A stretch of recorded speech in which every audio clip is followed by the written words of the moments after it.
예수님의 제자들 중에서는 여러 종류의 사람들이 있었습니다.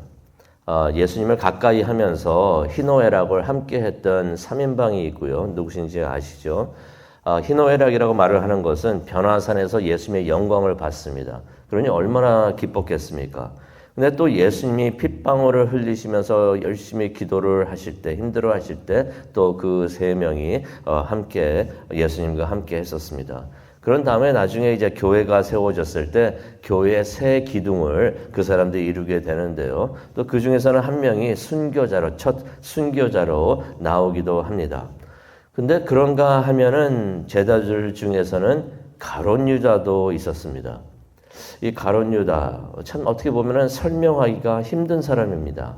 이해도 안 됩니다. 어쩌다 이런 사람이 있을 수가 있을까라고 생각이 드는데요.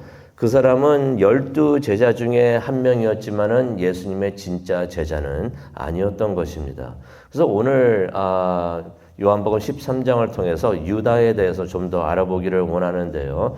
솔직히 오늘 우리가 공부하고자 하는 그 말씀은 유다가 예수님의 곁을 완전히 떠나게 되는 바로 그 순간을 설명을 해주고 있습니다. 근데 이 이야기가 어디서 이루어지는가? 그 장소는 예수님께서 제자들과 마지막 6월절 식사를 하시던 곳입니다. 그 장소에 우리가 한번 가기를 원합니다. 그 장소, 그 식사는요, 예수님께서 그렇게 원하셨고, 예수님께서 내가 진실로 원했다라고 말씀하시던 그 시간이었던 것이 제자들과 마지막 식사를 하시는 그 순간이었던 것입니다. 그런데 21절을 보니까 예수님께서 몹시 힘들어 하셨다라는 말씀이 나옵니다. 예수님께서 그렇게 제자들하고 함께 하시면서 식사하기를 원하셨는데 왜 그렇게 힘들어 하셨는가? 성경을 보니까 몹시나 괴로워 하셨다고 하십니다. 영어 성경에서는 예수님의 마음이 trouble 됐다고 그랬어요. trouble 돼 있다. 무슨 말이냐면 마음이 막 동요되고 있고 고난에 빠졌다는 것입니다. 그러면서 예수님께서 그 이유를 설명을 해주시죠. 21절에 나옵니다. 21절에 나오는데 너희 중 하나가 나를 팔 것이다 라는 말씀을 하십니다. 아마 그날 밤 우리가 그 자리에는 없었지만은 우리가 그 자리에 가보기를 원하고 12 제자가 예수님과 함께 식사를 하고 있는데 거기서 유다를 한번 찾아보기를 원합니다. 유다가 보이십니까? 유다가 보이는데 유다의 얼굴이 어떠했을까요? 무척이나 굳어 있고 무척이나 얼굴이 안 좋았겠다라고 생각을 해봅니다. 예수님을 배반하기로 했으니 다른 제자들은 모르지만 자신은 알잖아요. 예수님을 배반할 거다라고 생각하고 있었기 때문에 그것이 얼굴에 그대로 나타나지 않았을까 그렇게 생각을 해봅니다. 하나님을 죽이는 일을 꾸미고 있었기 때문에 얼굴이 좋았을 리가 없어요. 하나님을 죽이는 일, 그 일을 꾸미고 있었는데 그 유다의 얼굴이 밝을 수가 없었을 것입니다. 예수님께서는 그런 유다의 얼굴을 보고 계시다가 무척이나 괴로워하셨던 것입니다. 그의 영혼이 그렇게 버려지는 것을 보면서 무척이나 괴로워하지 않으셨을까 생각을 해봅니다. 하지만 다른 제자들은 전혀 눈치를 채지 못했다라는 말씀이 22절에 나옵니다. 그만큼 유다가 이 말은 어떤 의미가 있냐면요. 그만큼 자신을 잘 숨겼다는 것이에요. 자신의 속마음이 이랬는데 그 속마음을 나타내지 않고 다른 사람들이 모르게 자신을 잘 숨겨왔다는 것입니다. 솔직히 유다가요, 제자들로부터 신용을 받았던 사람이었구나 하는 것을 우리가 알 수가 있는 것이, 그 사역팀, 예수님의 그 사역팀의 회계를 맡고 있었어요. 회계는 뭘 하는 사람입니까? 어저께도 얘기했죠. 돈주머니를 갖고 있는 사람인데, 이거 아무나 안 맡깁니다. 교회에서도 회계 아무나 안 맡습니다. 이거 믿을 수 있는 사람이라고 생각이 될 때, 신용이 있는 사람이라고 생각이 될 때 회계를 맡는데 유다가 회계를 맡고 있었다는 것은 그런 신뢰를 받고 있었던 사람이라는 것이에요. 또 이 마지막 성만찬식을 하고 이 마지막 만찬을 하는 그 식탁에 앉았을 때 누가 어떻게 앉았는지 성경에 나오지는 않지만은 가룟 유다가 예수님 바로 곁에 앉아 있었다 하는 것을 우리가 또 볼 수가 있어요. 예수님께서 빵을 찍어가지고 주셨는데 움직여서 주신 게 아니라 아마 그냥 건네주신 것 같으니까 예수님 곁에 있었다. 무슨 말입니까? 예수님 바로 옆에 자리에 앉는 자리가 꽤 높은 자리였던 것이에요. 그 높은 자리에 있었다는 것. 사람들이 그렇게 여기고 있었고 또 그렇게 대우를 했다는 것입니다. 근데 그때 베드로가 있었는데요. 베드로가 그 예수님의 그 말씀을 들었습니다. 너희 중에 하나가 나를 배반할 것이다.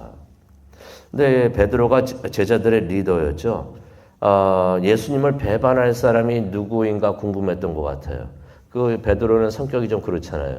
욱하는 성격이 있어가지고 누가 예수님을 배반해 한다 그냥 내가 그냥 두지 않겠다라고 생각을 했는지 예수님이 누가 예수님을 배반할 것인가 알아보고 싶었던 것 같아요. 근데 어떻게 앉다 보니까 예수님하고 멀리 떨어졌어요.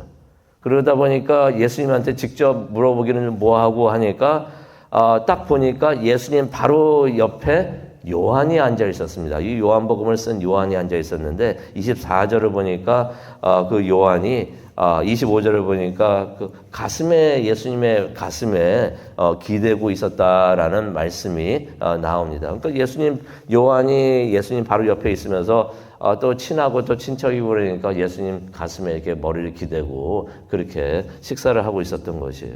그래서 이제 베드로가 그걸 보더니 요한하고 눈으로 딱 합니다. 그러더니 성경을 보니까 24절에 보니까 뭐라고 그랬습니까? 머리짓을 했다고 그랬어요. 머리짓을 해가지고 누가 그 예수님 배반하는 거 알아보라 그랬던 거. 그러니까 아마 이랬을 것 같아요. 보이십니까? 베드로가 요한을 딱 보더니 예수님 보고 이렇게 머리짓 하면서 이렇게 하면서 물어봐 누구냐고 물어봐 이렇게 했던 것 같아요. 그런데 원본의 성경을 보면은 머리짓이라고는 안 써 있고 어떻게 나와 있냐면 몸의 한 부분을 사용해 가지고 물어보라고 그렇게 했다는 것입니다. 그러니까 머리로서 이랬을 수도 있고 아니면 손으로 좀 물어봐라고 했을 수도 있는 것이에요. 그거를 이제 요한이 딱 듣고 예수님의 가슴에 기댄 채 근데 요한은 별 생각을 많이 안 했던 것 같아요. 그냥 25절 보니까 그 사람이 누굽니까? 라고서 요한이 예수님에게 물어봤던 것 같습니다. 그랬더니 예수님께서 대답을 하시는데요. 26절을 보니까 이런 말씀을 하십니다. 내가 빵 조각을 적셔가지고 이것을 누구한테 주겠는데 그 사람이 바로 나를 배반할 사람이다. 라고서 말씀을 하십니다. 근데 그 빵 조각을 주는 거요. 이거 사랑 표현입니다. 누구를 생각해 주는 거예요.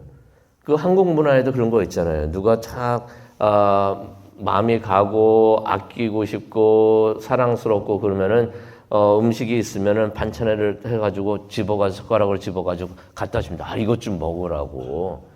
이것 좀 먹으라고 해서 주게 되는데 예수님께서 그렇게 해 주신 것이 아닌가 생각을 해봅니다. 그래서 아마 제자들도 그렇게 생각을 했을 것 같아요. 예수님이 유다를 참 잘 챙겨주신다라고서 생각을 했을 수도 있습니다. 그런데 유다가 예수님 곁에 있었다고 그랬죠. 지금 모든 대화를 예수님께서 하시는 말씀을 유다는 다 듣고 있었습니다. 예수님께서 이 빵을 적셔가지고 주는 자가 바로 그 사람이다 라고 하는 것을 유다는 그것을 듣고 있었던 것이에요. 그 순간에 마음이 더 완악해졌다는 것을 우리가 27절을 통해서 보게 되는데요. 성경에서는 그것을 어떻게 표현하고 있냐면 바로 그 순간에 사탄이 가룟 유다 안에 들어갔다라고서 표현을 하고 있습니다. 그러면서 아마 그랬을 것 같아요. 가룟 유다가 예수님께서 그 말씀 하시면서 빵을 딱 주니까 무척이나 당황하지 않았었을까. 뭘 몰래 뭐 하려고 하다가 갑자기 들켰을 때처럼 당황하지 않았을까. 다 알고 계셨네 하면서 당황하지 않았을까. 어쩌면 얼굴도 빨개지면서 어쩔 줄 몰라 하지 않았을까 생각을 해봅니다. 예수님께서 그 모습을 보시더니 이런 말씀을 하십니다. 27절에 나와 있죠. 네가 하려는 일을 어서 해라. 라고서 예수님께서 말씀을 하십니다. 그랬더니 그 말을 들었던 유다가 갑자기 일어나더니 밖으로 나갑니다. 아마 같이 있었던 제자들은 어느 상황인지 아무도 눈치채지 못했다라는 말씀이 있어요. 29절을 보니까 유다가 회개이기 때문에 밖에 나가서 뭘 좀 사러 나갔구나라고서 사람들은 생각을 했다고만 하고 있습니다. 그런데 30절을 보니까 유다가 그렇게 박차고서 방을 나갑니다. 예수님 곁을 떠나는데요. 떠나가가지고 돌아오지를 않습니다. 예수님 곁을 완전히 떠나는 유다의 모습을 보는데 30절에 이렇게 기록을 하고 있습니다. 유다가 나가니 그때가 밤이었다라고서 설명을 하고 있습니다. 유다가 예수님을 떠나는 그 순간, 그 죄의 어둠으로 나가는 그 순간 나가서 이제 예수님을 팔고자 결심을 하고서 이제 모든 것을 실행에 옮기고자 하는 그 순간을 밤이라고 말을 하고 있는데 그 어두운 밤이라고 은유적으로 지금 요한이 표현을 하고 있지 않는가 생각을 해봅니다. 가룟 유다는 어떻게 보면은 알 수 없는 사람입니다. 3년간 예수님과 함께 하고서도 예수님을 믿지 않았다라는 말씀이 6장 64절에 나와요. 3년간 예수님과 함께 했는데도 예수님을 믿지를 않았다고 합니다. 그렇다면 3년간 예수님을 따라다니면서 도대체 무슨 생각으로 따라다녔는지 참 궁금합니다. 13장 10절을 보니까 영적 목욕도 하지 않았다. 예수님께서 다 너희들은 영적 목욕을 했기 때문에 또 다 몸을 다 씻을 필요 없고 발만 씻으면 된다라고 하셨는데 너희들이 다 그런 건 아니다라고 말씀하시는데 가룟 유다를 두고서 얘기하신 것이. 가룟 유다는 영적 목욕도 하지 않았던 것이. 13장 18절을 보니까 예수님께서 이 사람은 내가 택한 사람이 아니다.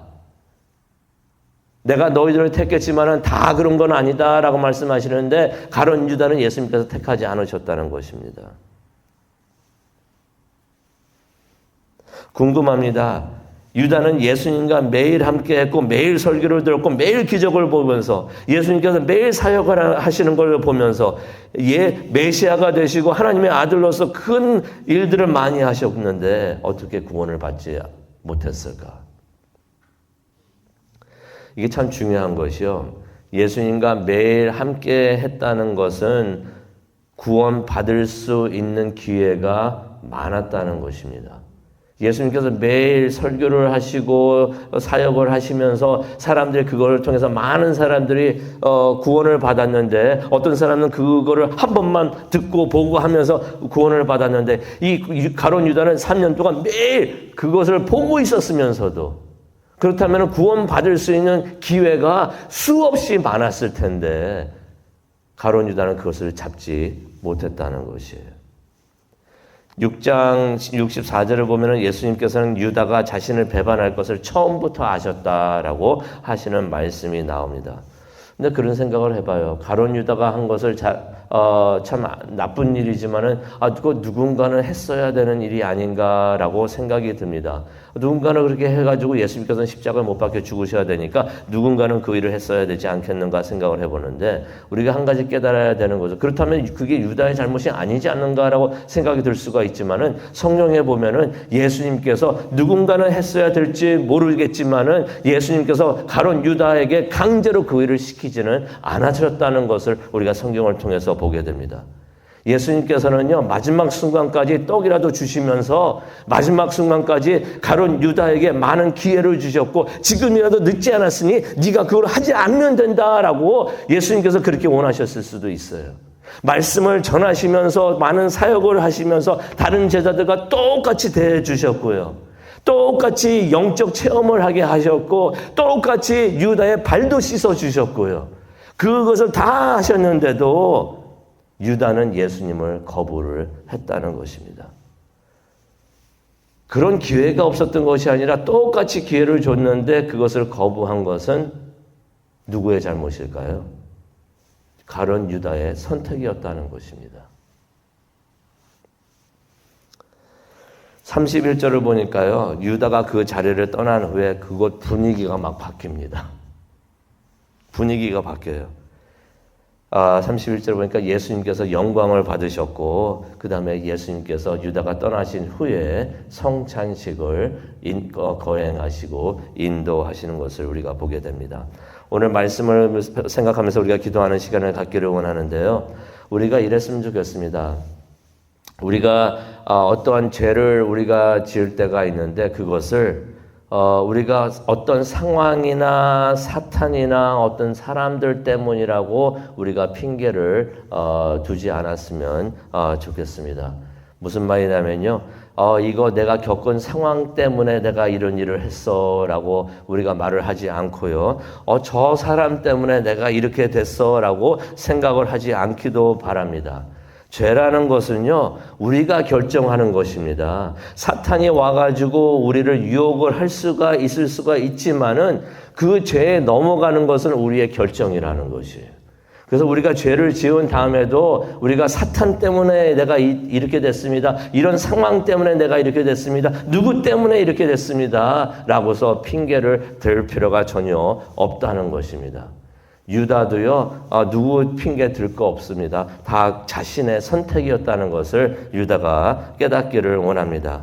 우리도 그런 사탄의 유혹이 있지만은 그 유혹을 이기기를 원합니다. 사탄은요, 매 순간에도 우리를 쓰러뜨리려고 계속 와가지고 유혹을 하는데 그 유혹을 이기는 우리 모두가 되기를 원하고, 그래서 예수님과 함께 동행하는 우리 모두가 되기를 간절히 축원합니다. 기도하시겠습니다. 사랑과 은혜가 충만하신 하나님 아버지 감사합니다. 가룟 유다, 어쩔 수 없어서 한 것이 아니라 그가 예수님을 배반한 것은 자신의 선택이었다는 것을 깨닫게 됩니다. 우리는 유다와 같이 그러한 길을 걸어가지 않게 하여 주시옵소서. 많은 유혹이 있을 수가 있지만은 그것을 이겨내고 승리하는 우리 모두가 될 수 있도록 하나님 도와주시옵소서. 성령 하나님께서는 항상 우리와 함께 하시면서 그 유혹을 이길 수 있는 기회를 우리에게 주시는 줄로 믿습니다. 성령님께서 우리에게 말씀을 해 주시고 또 그 유혹을 이길 수 있도록 도와주실 때 성령 하나님을 붙잡을 수 있는 우리가 되고, 그래서 승리하는 우리 모두가 될 수 있도록 하나님 도와주시옵소서. 감사합니다. 예수님의 이름으로 기도합니다. 아멘.